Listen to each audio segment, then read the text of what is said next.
দর্শক আমন্ত্রণ চ্যানেল 24 এর রাত 10 খবরে শুনছিলেন সিলন ফ্যামিলি ব্লেন্ড শিরোনাম সাথে আমরা দুজন, আমি ফারাবি হাফিজ এবং আমি শান্তা শার্লিন।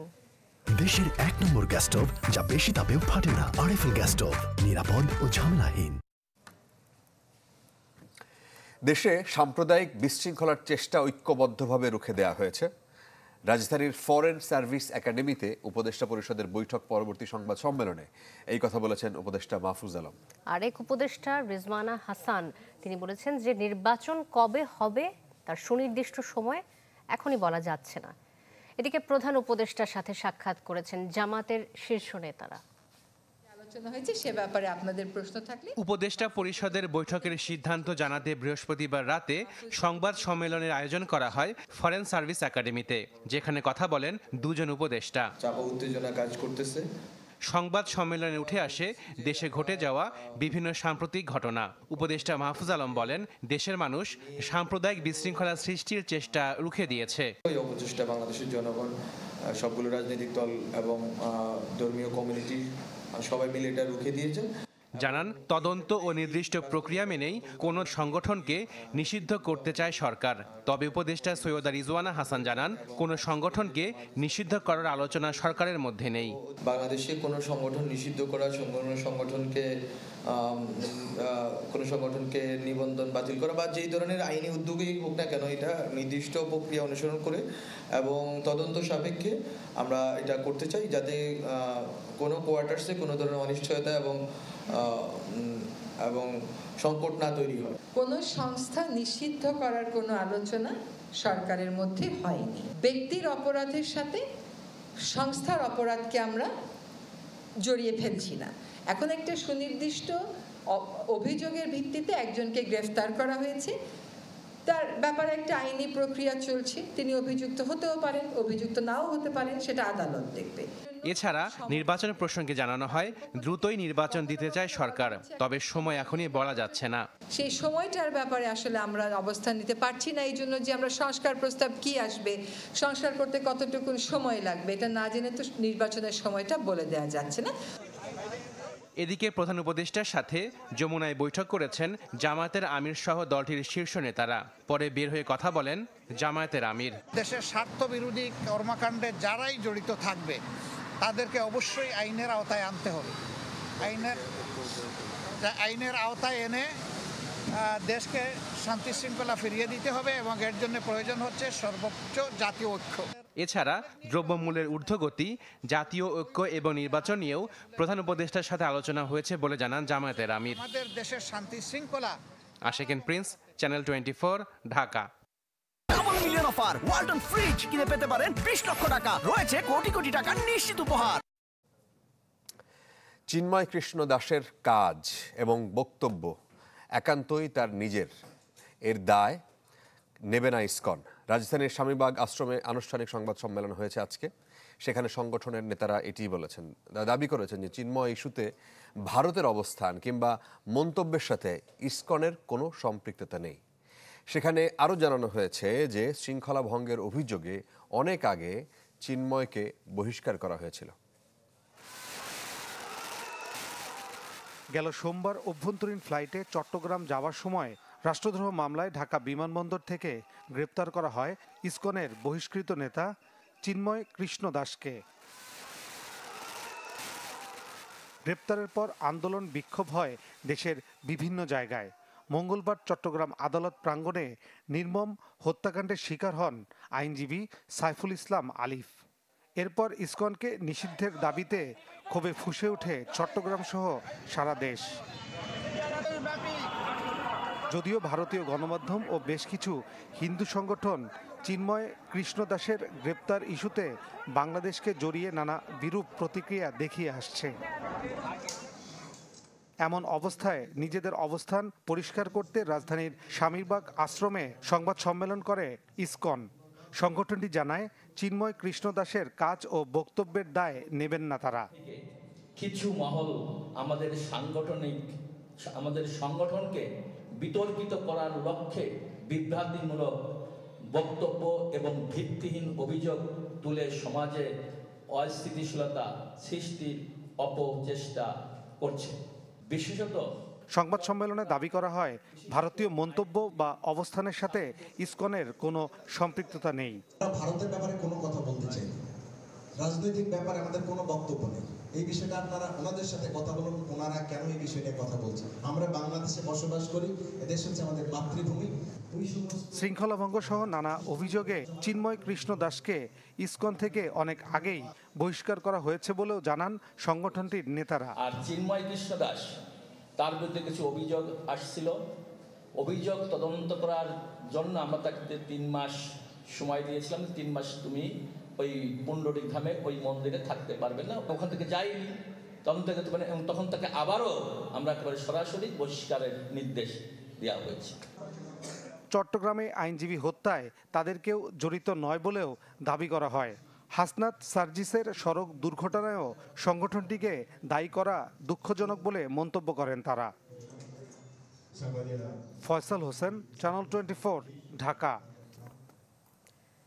আইনজীবী সাইফুল ইসলাম আলিফ হত্যার প্রতিবাদে চট্টগ্রামে আজও বিক্ষোভ হয়েছে। দ্বিতীয় দিনের মতো কর্মবিরতি পালন করেন আইনজীবীরা। এতে অচল ছিল আদালতের কার্যক্রম। খুনের ঘটনায় সরাসরি জড়িত থাকার অভিযোগে এ পর্যন্ত 8 জনকে গ্রেফতার করেছে পুলিশ। এর মধ্যে ছবি দেখে চিন্ময়ের 2 জন অনুসারীকে শনাক্ত করা হয়েছে। সহকারী পাবলিক প্রসিকিউটর সাইফুল ইসলাম আলিফ হত্যার প্রতিবাদে দ্বিতীয় দিনের মতো কর্মবিরতিতে আইনজীবীরা। তাই অচল চট্টগ্রামে 74টি আদালত। নৃশংস এই হত্যার ঘটনায় ক্ষুব্ধ তার সহকর্মীরা বৃহস্পতিবারও বিক্ষোভ করেন আদালত চত্বরে। মানববন্ধন করেন বিভিন্ন বেসরকারি বিশ্ববিদ্যালয়ের আইন বিভাগের সাবেক শিক্ষার্থীরা। এই সময় তারা ক্ষোভ জানান আলিফ হত্যার ঘটনায়। সাধারণ আইনজীবীদের গাড়ি, আমাদের সাধারণ আইনজীবীদের সম্পদ যা আছে তারা ভাঙচুর করে, এবং সবচেয়ে সেন্সিটিভ জায়গা হচ্ছে যে আমাদের সাধারণ আইনজীবীদের মসজিদ তারা ভেঙে দিয়ে গেছে। ওদের উদ্দেশ্য ছিল ওই দিনে জামিন করাবে, এবং জামিন করাতে না পারলে এখানে আরো বড় ধরনের দুর্ঘটনা ঘটিয়ে যাবে। বিক্ষোভ সমাবেশ করে জাতীয়তাবাদী আইনজীবী ফোরামও। সবারই অভিযোগ, ইসকন মঙ্গলবার যে ধৃষ্টতা দেখিয়েছে তা মেনে নেওয়ার মতো নয়। সংগঠনটিকে নিষিদ্ধ এবং আলিফ খুনে জড়িতদের দ্রুত গ্রেপ্তারের দাবি তোলেন তারা। প্রশ্ন তোলেন আইন শৃঙ্খলা বাহিনীর ভূমিকা নিয়েও। চিফ জুডিশিয়াল ম্যাজিস্ট্রেট আদালতের নিচে 20 হতে 30 জন ইসকনের সদস্য দায়াকিরিস নিয়ে মিছিল করতেছে, আর আমাদের প্রশাসনের বাইরে তাদেরকে পাহারা দিয়েছে। সরকার ছিল সেই শেখ হাসিনার ইন্ধনে আজকে বাংলাদেশকে অগ্নিগর্ভ করার ষড়যন্ত্র করছে। এই চিন্ময় দাসের হাতে হ্যান্ডমাইক কিভাবে গেল আমাকে জবাব দিতে হবে, না হলে পুলিশ কমিশনার চট্টগ্রাম থাকতে পারবেন না। মঙ্গলবারের ঘটনায় এখন পর্যন্ত 3টি মামলায় 35 জনকে গ্রেপ্তার করেছে যৌথ বাহিনী। এর মধ্যে আলিফ হত্যায় সরাসরি জড়িত অভিযোগে গ্রেপ্তার হয়েছে 8 জন। ঘটনার কিছু ছবি আর ভিডিও দেখে এরই মধ্যে 2 জনকে নিশ্চিতভাবে শনাক্ত করার কথা বলছে সিএমপি। তারা চিন্ময়ের অনুসারী বা ইসকনের সদস্য বলে দাবি পুলিশের। যাদেরকে আটক করা হয়েছে বেশিরভাগই আমরা যাকে গ্রেপ্তার ইস্যুকে কেন্দ্র করে তার অনুসারী, বিশেষ করে তারা চিন্ময় অনুসারী বলে আমরা এখন পর্যন্ত প্রমাণ পেয়েছি। 26 নভেম্বর সনাতনী জাগরণ জোটের মুখপাত্র চিন্ময় দাসের অনুসারীদের সাথে সংঘর্ষ হয় আইনশৃঙ্খলা বাহিনীর। এই সময় নৃশংসভাবে পিটিয়ে ও কুপিয়ে হত্যা করা হয় তরুণ আইনজীবী সাইফুল ইসলাম আলিফকে। ইবেন মির, চ্যানেল 24, চট্টগ্রাম। এখনও যেন শোকের চাদরে মুড়ে আছে আইনজীবী সাইফুল ইসলাম আলিফের গ্রাম লোহাগাড়ার চুনতি। তাকে হারিয়ে স্বজনদের পাশাপাশি ভেঙে পড়েছেন গ্রামের মানুষজন। আজকেও বহু মানুষ ভিড় জমিয়েছেন শোকার্ত স্বজনদের সান্ত্বনা দিতে। তাদের দাবি, আলিফ হত্যাকারীদের দৃষ্টান্তমূলক শাস্তি হোক। শোকাতুর চট্টগ্রামে নৃশংস হামলায় নিহত আইনজীবী সাইফুল ইসলাম আলিফের পরিবার। লোহাগাড়ার চুনতির বাড়িটিতে সন্তান হারিয়ে শোকে স্তব্ধ মা। পরিবারের মধ্যমণি ভাইকে হারিয়ে বেদনাক্লিষ্ট বোন আর সন্তান সম্ভব স্ত্রী। আমার ছেলের যারা আছে তাদের সেভাবে আমি বিচার চাই, সরকারদের বিচার চাই আমি। আমার ভাইয়ের তুলনা নেই। আমার ভাই এত ভালো ছিল যে সবার এত ভালো করতে দেয়। আমার ভাই সবার সমাধান দিতে দেয়। শুধু পরিবারই নয়, সাইফুল ইসলাম আলিফ ছিলেন পুরো এলাকারই যেন প্রাণভোমরা। স্থানীয়রা বলছেন, আলিফ এলাকার মানুষের সুখে দুঃখে যেমন এগিয়ে এসেছেন, তেমনি গ্রাম ও সমাজের উন্নয়নে ছিলেন অগ্রণী। এমন একজনকে হারিয়ে পুরো এলাকায় যেন শোকে বিহ্বল। আমাদের এলাকার উনি একজন অত্যন্ত ভালো মানুষ ছিলেন, সবার প্রিয় ছিলেন।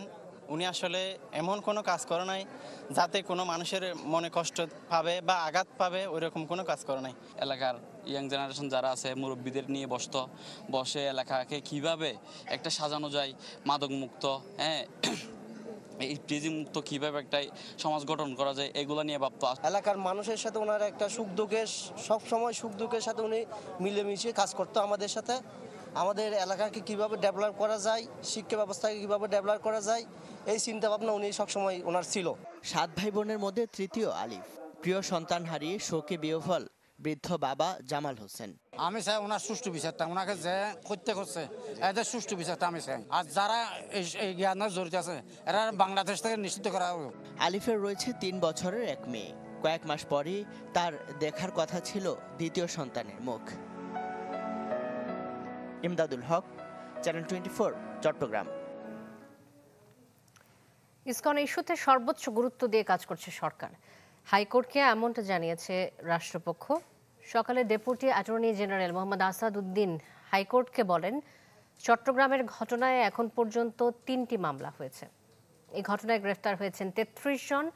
এ সময় হাইকোর্ট বলেন, তারা এমন তড়িৎ পদক্ষেপে সন্তুষ্ট, তবে এ তৎপরতা জারি রাখতে হবে, কোনোভাবেই যাতে সাধারণ মানুষের জানমালের ক্ষতি না হয় সে বিষয়ে সর্বোচ্চ সতর্ক থাকার নির্দেশ দেন উচ্চ আদালত। এর আগে গতকাল ইসকন নিষিদ্ধ চেয়ে হাইকোর্টে মৌখিক আবেদন করেন একজন আইনজীবী। পরে ইসকন সম্পর্কে পূর্ণাঙ্গ রিপোর্ট দাখিল করতে বলেন হাইকোর্ট। এবার শেরপুরের সদরে এক পীরের দরবারে শরিয়া পরিপন্থী কাজের অভিযোগ এনে হামলা, ভাঙচুর এবং বাড়িঘরে আগুন দিয়েছে বিক্ষুব্ধ জনতা। জানা যায় যে সকাল থেকে কয়েক হাজার এই হামলা চালায় তারা, কয়েক হাজার মানুষ মিলে। ভেঙে দেওয়া হয় পীরের আস্তানা, লুটপাট এবং আগুন দেওয়া হয় পীরের অনুসারীদের বাড়ি এবং ঘরে। তবে এতে হতাহতের কোনো ঘটনা ঘটেনি। খবর সংগ্রহ করতে গিয়ে লাঞ্ছিতের শিকার হন স্থানীয় গণমাধ্যম কর্মীরা। পুলিশ জানায়, গত 26 নভেম্বর পীরের দরবার ভাঙতে গেলে বিক্ষুব্ধ জনতার সাথে সংঘর্ষ হয়। এতে আহত হন বেশ কয়েকজন। পরে ঢাকা মেডিকেলে আহত একজন মারা যান। এরপর থেকে ওই এলাকায় 144 ধারা জারি করে প্রশাসন।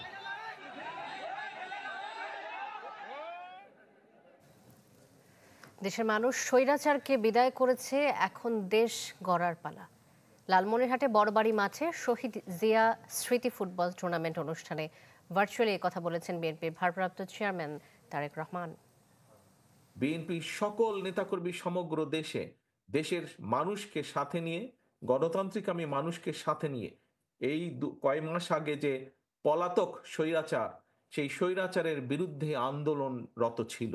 আমরা স্বৈরাচার মুক্ত করেছি দেশের মানুষ স্বৈরাচারকে বিদায় করেছে এই দেশ থেকে। এখন সামনের দিনে হচ্ছে দেশ গড়ার পালা। দেশের মধ্যে বিভাজন তৈরি এবং বিরাজনীতির দিকে যায় এমন কোনো কথা বলা থেকে বিরত থাকতে সবার প্রতি আহ্বান জানিয়েছেন বিএনপি মহাসচিব মির্জা ফখরুল ইসলাম আলমগীর। রাজধানীর সোনারগাঁও হোটেলে রাজনৈতিক দলগুলোর সাথে নোয়াবের মত বিনিময়ে তিনি বলেন, এমন কিছু করা যাবে না যাতে পরাজিত শক্তি আবার ফিরে আসতে পারে। এই দুটি আক্রমণ, বিভিন্ন গণমাধ্যমে হামলা এবং সমসাময়িক বিষয়ে রাজনৈতিক দলগুলোর সঙ্গে এই মতবিনিময় সভা রাজধানীর হোটেল সোনারগাঁয়ে এর আয়োজন করে সংবাদপত্র মালিকদের সংগঠন নোয়াব বিতরণের বাধা সৃষ্টির যে ঘটনা দেশে, যেখানে বিভিন্ন রাজনৈতিক দল, সুশীল সমাজ ও গণমাধ্যমের সম্পাদকরা অংশ নেন। শুরুতে লিখিত বক্তব্য পাঠ করেন নোয়াব প্রেসিডেন্ট একে আজাদ। এ সময় সংবাদ মাধ্যমের স্বাধীনতা নিশ্চিত করতে রাজনৈতিক দলগুলোর সহযোগিতা প্রত্যাশা করেন নোয়াব নেতারা। সংবাদ মাধ্যমের স্বাধীনতার উপর হুমকি সৃষ্টিকারী তৎপরতার বিরুদ্ধে কঠোর ব্যবস্থা নেওয়া জরুরি। যে কোনো মূল্যে সংবাদ মাধ্যম প্রতিষ্ঠান ও এর কর্মীদের নিরাপত্তা নিশ্চিত করতে হবে। সংবাদ মাধ্যমের স্বাধীনতা নিশ্চিত করার ক্ষেত্রে দেশের সব রাজনৈতিক দলগুলোর সাহায্য ও সহযোগিতা প্রত্যাশা করছি। রাজনীতি করবেন দেশে, তারা উপলব্ধি করবেন যে আপনাদের সহায়ক শক্তি হচ্ছে স্বাধীন সাংবাদিকতা, মত প্রকাশের একটা নিরবিচ্ছিন্ন একটা পরিবেশ। তো সেই বলতে হবে যে আকাঙ্ক্ষা থেকে সেই ভেতরের সেই অনুভূতি থেকে আপনাদেরকে আমন্ত্রণ করা, আপনাদেরকে বলা যে স্বাধীন সাংবাদিকতা এখন একটা হুমকির মুখে এবং আপনাদের সাহায্য আমাদের খুব দরকার। ক্রাইসিস যে আছে এটা অস্বীকার করার কিছু না। বিগত সময়ের কর্মকাণ্ডের জন্য বিভিন্ন গণমাধ্যমের সমালোচনা করেন রাজনৈতিক দলগুলোর নেতারা। এখন সংবাদ মাধ্যমের মালিক থেকে আরম্ভ করে উইথ ডিউ রেসপেক্ট আমি সবাইকে বলছি, প্রথমেই একটা অ্যাটিটিউড আমরা লক্ষ্য করতে পেরেছিলাম যখন এই সরকার এসেছিল, যে এই সরকার থাকা দরকার, আওয়ামী লীগের অপোজিটে বিএনপিও একই সরকার, কয়েনের এপার ওপার, এই কথাগুলি আমাদেরকে অনেক ব্যথিত করেছিল। গণমাধ্যমের স্বাধীনতার প্রশ্নে কিংবা তার কাজ করার যে স্বাধীনতা সেই প্রশ্নে কোনো আপোষ নয় এবং এটা আমরা সমর্থন করব, আমরা তার পক্ষে দাঁড়াবো। আমি প্রথমে জনগণ বিভাজিত হয় এমন কথা না বলতে সবার প্রতি আহ্বান জানান বিএনপি মহাসচিব। বলেন, যে কোনো হটকারিতার দিকে যাওয়া জাতির জন্য ক্ষতিকর। আজকে কিছু মানুষ তারা জাতিকে বিভ্রান্ত করার চেষ্টা করছেন। আপনার কিছু কথা বলা হচ্ছে যে কথাগুলো আমার কাছে মনে হয় যে পুরোপুরি নৈরাজ্যের দিকে নিয়ে যাচ্ছে, এনার্কির দিকে নিয়ে যাচ্ছে। এটা আমাদের সকলের ঐক্যবদ্ধ হয়ে আমরা এটাকে বন্ধ করা দরকার। না হলে যে লক্ষ্য নিয়ে এই যে আমাদের ছেলেরা প্রাণ দিয়েছে, আমাদের মানুষের প্রাণ দিয়েছে, এটা সবটাই ব্যর্থ হয়ে যাবে। মির্জা ফখরুল বলেন, অতীতের মতো যে কোনো মূল্যে গণমাধ্যম ও জনগণের স্বাধীনতা নিশ্চিতে সচেষ্ট থাকবে বিএনপি। চর্চা হোক, যেটা হয়নি। শাহনেওয়াজ বাবলু, চ্যানেল 24, ঢাকা। রাত 10টার খবরের সময় হলো একটা বিরতি, ফিরছে একটু পর।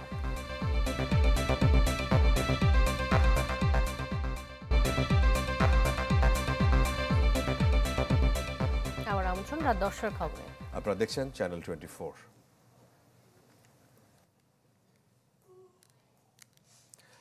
অন্তর্বর্তী সরকারের প্রধান উপদেষ্টার সাথে সাক্ষাৎ করেছেন শহীদ আবু সাঈদের পরিবারের সদস্যরা। রাজধানীর তেজগাঁও কার্যালয়ে ডক্টর ইউনূস বলেছেন যে আবু সাঈদের সাহসিকতা এবং আত্মত্যাগে তিনি নিজেকে রংপুরের সন্তান বলে মনে করেন। পরে সংক্ষিপ্ত অনুষ্ঠানে পরিবারের সদস্যদের হাতে শহীদ আবু সাঈদ ফাউন্ডেশনের সনদ তুলে দেন। সনদ গ্রহণ করেন আবু সাঈদের বাবা মকবুল হোসেন। এ সময় সরকারের পক্ষ থেকে সব ধরনের সহযোগিতার আশ্বাস দেয়া হয়েছে।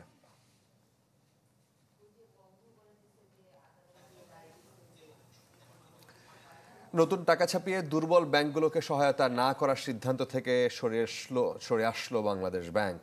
তারল্য সংকট কাটাতে 6 বাণিজ্যিক ব্যাংককে দেয়া হয়েছে 22,500 কোটি টাকা। এতে মূল্যস্ফীতি বাড়বে না বলে আশাবাদী গভর্নর।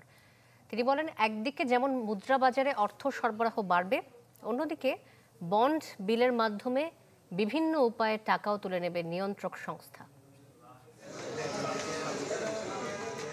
এস আলম গ্রুপের লুটপাটে দুর্বল ইসলামী ব্যাংকগুলোতে আস্থা যেন ফিরছেই না, কাটছে না তারল্য সংকট। তারপরেও নতুন দায়িত্ব নিয়েই আর টাকা ছাপিয়ে ব্যাংকগুলোকে সহায়তা না করার ঘোষণা দেন কেন্দ্রীয় ব্যাংকের গভর্নর। অবশেষে সেই সিদ্ধান্ত থেকে সরে এলো বাংলাদেশ ব্যাংক। দুর্বল 6 বাণিজ্যিক ব্যাংকে এ পর্যন্ত ছাপিয়ে দেয়া হয়েছে 22,500 কোটি টাকা।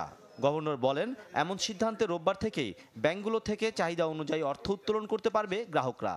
আমি একটা কথা বলেছিলাম যে টাকা ছাপাবো না, সেখান থেকে আমি সাময়িকভাবে সরে আসছি, কিন্তু পুরোপুরিভাবে নয়। যত লাগে আমাদের টাকশাল থেকে সেটা সেইভাবে আমরা সরবরাহ করব। সেটা চেকের মাধ্যমে হতে পারে, সেটা ক্যাশের মাধ্যমে হতে পারে। সবই তো আর ফিজিক্যাল মানি তো আর ওইভাবে ক্রিয়েট হয় না, কিন্তু টাকা তো ক্রিয়েট হবেই। সংবাদ সম্মেলনে প্রশ্ন ছিল, নতুন টাকা ছাপালে বাড়তে কি পারে মূল্যস্ফীতি? গভর্নর অবশ্য এমন শঙ্কা মানতে নারাজ। বলেন, একদিকে তারল্য বাড়লেও অন্যদিকে বাংলাদেশ ব্যাংক বিল সহ বিভিন্ন বন্ডের মাধ্যমে বাজার থেকে অর্থ তুলে নিবে কেন্দ্রীয় ব্যাংক। আমরা এক হাতে দিচ্ছি তারল্য, অন্য হাতে আমরা তারল্যকে তুলে নেব বাজার থেকে, স্টেরিলাইজ করা, যেটা অর্থনীতির ভাষায় বলে। তো সেটা করার কারণে নেট কোনো চেঞ্জ হচ্ছে না, নেট মানি ক্রিয়েশন হবে না। সাময়িকভাবে হয়তো 5-7 দিন 10-15 দিন থাকতে পারে, কিন্তু আমরা আস্তে আস্তে এটাকে একদিকে যাচ্ছি, একদিকে আমরা তুলতে থাকবো। পরিচালনা পর্ষদ পরিবর্তনের ফলে দুর্বল ব্যাংকগুলোতে ধীরে ধীরে ফিরছে নিয়ম শৃঙ্খলা। তাই কেন্দ্রীয় ব্যাংকের সহায়তার অর্থ অপচয় হবে না বলেও মনে করেন নিয়ন্ত্রক সংস্থার এই অভিভাবক। সবাই যে যদি ব্যাংকে হাজির হই, তাহলে তো কোনো ব্যাংকের পক্ষে টিকে থাকা সম্ভব না। মাসুম মিয়া, চ্যানেল 24, ঢাকা।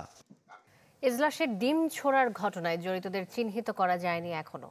ওই ঘটনায় সিনিয়র আইনজীবীদের সাথে 2 দফা বৈঠকে ক্ষুব্ধ প্রতিক্রিয়া জানিয়েছেন প্রধান বিচারপতি সৈয়দ রেফাত আহমেদ। বৈঠকে বিচার বিভাগের ভাবমূর্তি ক্ষুণ্ণের সাথে জড়িতদের সনদ বাতিলের পক্ষে মত দেন সবাই। রায়ে জিয়াউর রহমান নিয়ে কটাক্ষ করায় বুধবার বিচারপতি আশরাফুল কামালের নেতৃত্বাধীন হাইকোর্ট বেঞ্চে ডিম ছুঁড়ে কিছু আইনজীবী এক পর্যায়ে এজলাস ছাড়তে বাধ্য হন বিচারপতি। এ ঘটনায় সমালোচনার জন্ম দিলেও এখনও শনাক্ত করা যায়নি জড়িত আইনজীবীদের। বৃহস্পতিবার এ নিয়ে দফায় দফায় বৈঠক করেন প্রধান বিচারপতি। সকালে প্রথম দফার বৈঠকে অ্যাটর্নি জেনারেল ও বার সভাপতিকে প্রধান বিচারপতি বলেন, এই ঘটনা বিচার বিভাগের ভাবমূর্তি ক্ষুণ্ণ করেছে, তা চলতে দেয়া যায় না। দুপুর 1:30টায় প্রধান বিচারপতি ফের বৈঠকে বসেন বিএনপিপন্থী সিনিয়র আইনজীবী, সুপ্রিম কোর্ট বার সভাপতি, অ্যাটর্নি জেনারেল, অতিরিক্ত অ্যাটর্নি জেনারেলের সাথে। সেখানেই উঠে আসে জড়িতদের শাস্তির কথা। সুপ্রিম কোর্ট বারের সভাপতি বলেন, তদন্তে দোষী প্রমাণিত হলে বাতিল হবে আইনজীবীদের সনদ।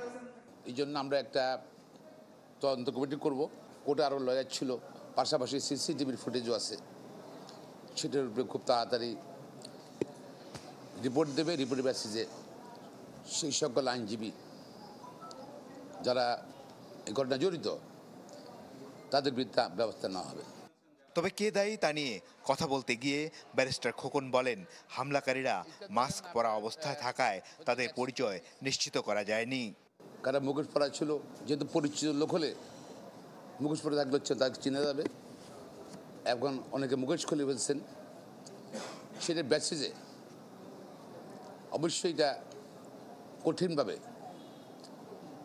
দেখা হবে। এদিকে বৃহস্পতিবার নিজ এজলাসে বিচার কাজ পরিচালনা করেছেন বিচারপতি আশরাফুল কামাল।